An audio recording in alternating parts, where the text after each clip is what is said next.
We're very, very lucky that we have 2 more guitar bits to come. We have a troika, and then we're going to finish with Yestin doing a solo.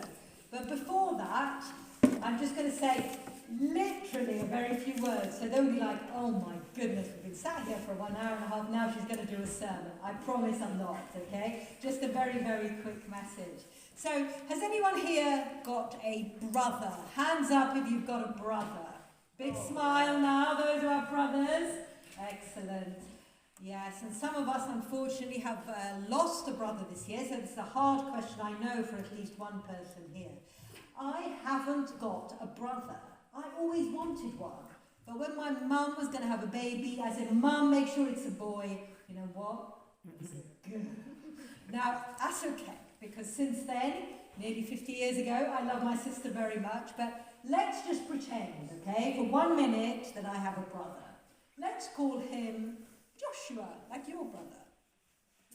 And when we left home, Josh and I used to live close to each other, near our parents. But one day, Josh and I fell out. This is a story, it's not real.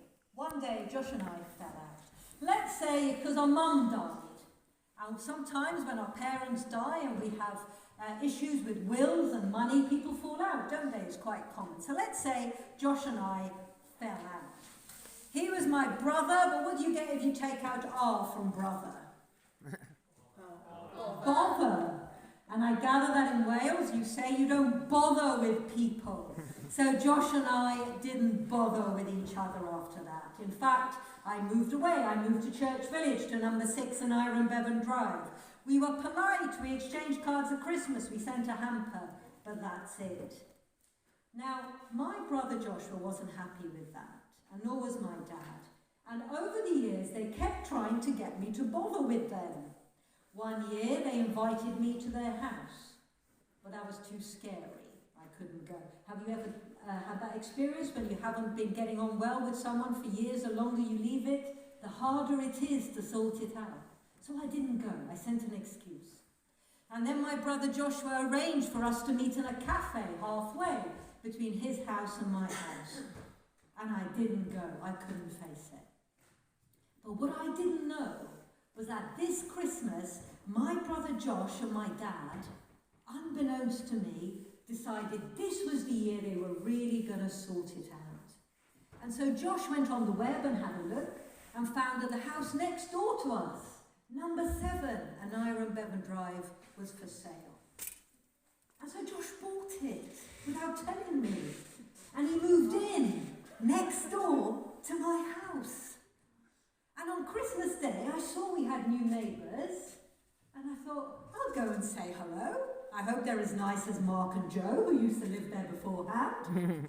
So off I went, and knocked at the door. When I opened it, it was my brother. And I don't know how I felt about that. And he said, Rosa, Dad and I loved you too much not to come and be with you. And this is exactly what God does for us at Christmas. He bothers with us. He bothers with us so much, he moves into our neighbourhood. And in the Message version of John chapter 1, it says this: the Word, Jesus, became flesh and blood and moved into our neighbourhood. We saw his glory with our own eyes, the one-of-a-kind glory, like Father, like Son, generous inside and out, true from start to finish. Now, when I knocked on that door and Josh opened, I had a choice. I could respond by making friends with him and starting again, or I could carry on that distance and have nothing to do with him, even though he lived next door.